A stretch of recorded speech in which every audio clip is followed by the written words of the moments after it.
Hello, my name is Naive Libertarian Politics. Today I'm going to do episode 2 of the History of the Republican Party series. Yeah, so today we're going to finish the third party system, and we are going to do the late 1860s to 1880s. Yeah, let's get into it. So first we have the thing about the page, the Wikipedia page, about the third party system. So let's get straight into the elections. First one starts 1868. We'd already seen all the way up to 1864. Now the war has ended, and the Republicans rule. The Republicans dominate. Um, there was no chance the Democrats could win because um, African Americans were now voting. They now had the right to vote, so they were going to vote for the people who freed them, who were the Republicans. And the Democrats, they did not have a lot of control in the South, and they could really only rely on a few key southern states and maybe a northern state or two. Yeah, you can see here Oregon, New York, New Jersey, and these are really considered southern states back then. But still, you can see that it almost become a one-party state. And what happens with one party, with a rule of a single party, splits start to form, factions start to form within that party, which really starts forming into one party rule. We saw this in 1820 and 1824. We saw there were four different candidates. They were all Democratic Republicans, and but they were different factions. Let me pull that up right now.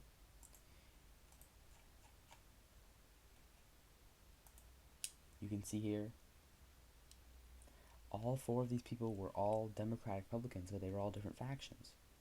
You had the Jacksonians, you had the National Republicans, you had all the different factions of the Democratic Republicans, but it was only Democratic Republicans. You can see this reflected in 1872 when Horace Greeley um, and his political colleagues form a new political party that they call the Liberal Republicans.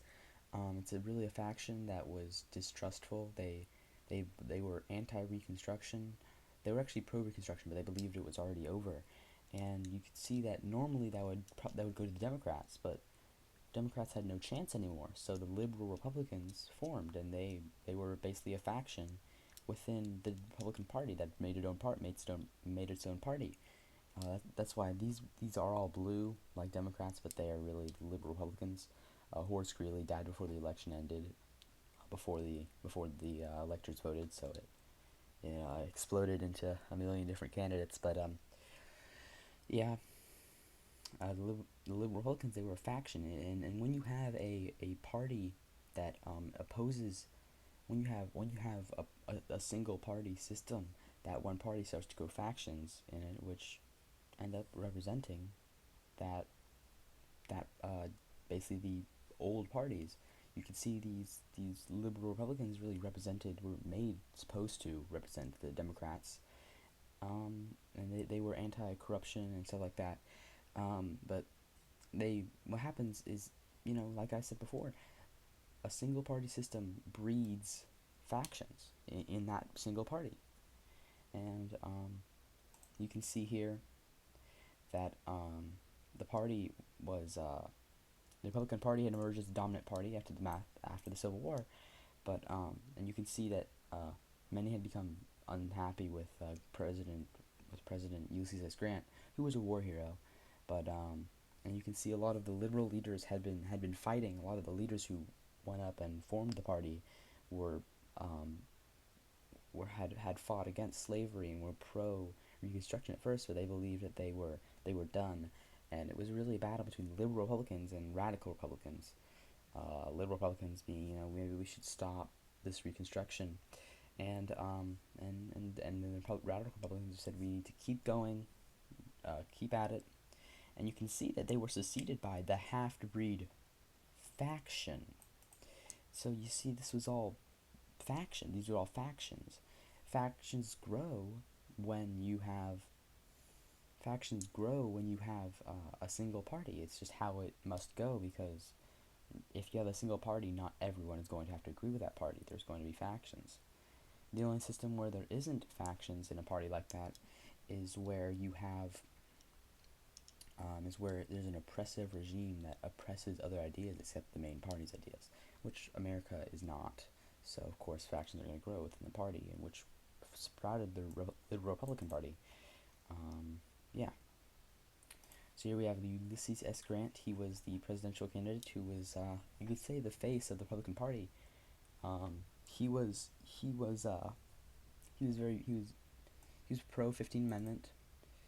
You know, and he was pro Native American. I would say he was a good president, but he was not. But his leadership had formed factions, so he obviously may have not been the best for the Republican Party. Um, yeah. So here we go. We have the Republican Party. Yeah. Horace Greeley actually was one of the founders of the Republican Party.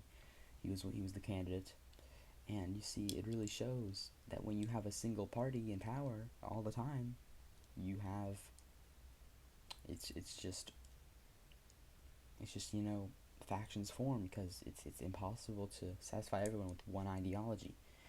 And yeah, and you could see the Republicans went on winning, kept winning, and they didn't stop winning until 1884, in which Grover Cleveland won, and he would go on to lose and win again. That would mark the end of the third party system. But yeah, this is really the this is really the end. This is the end of the part of the series of the third party system. This is the end of. This is not the end of Republican rule, though. There will still be you know uh, hard Republican rule, and like in the last video, Republicans are still pro tariffs. They have not changed their beliefs on tariffs. Yeah, this video is really about the division of the Republican Party and how dominant it was in the 1860s and 70s and 80s. It really did not lose its dominance until the 1930s, which is really good for them. But you can see the Republicans did very well. This video is really about the dominance of the Republican Party through the end of the third party system. And in the next episode, we will most likely get into the beginning of the fourth party system, and we'll probably go up to Woodrow Wilson's election. So yeah, this is just my opinion. As always, my name is Naive Libertarian Politics, so take everything I say with a grain of salt. Expect more to come in the future. I'm making a video every day, most every day. But yeah. Yeah. Thanks for watching. Make sure to like and subscribe, and I'll see you next video.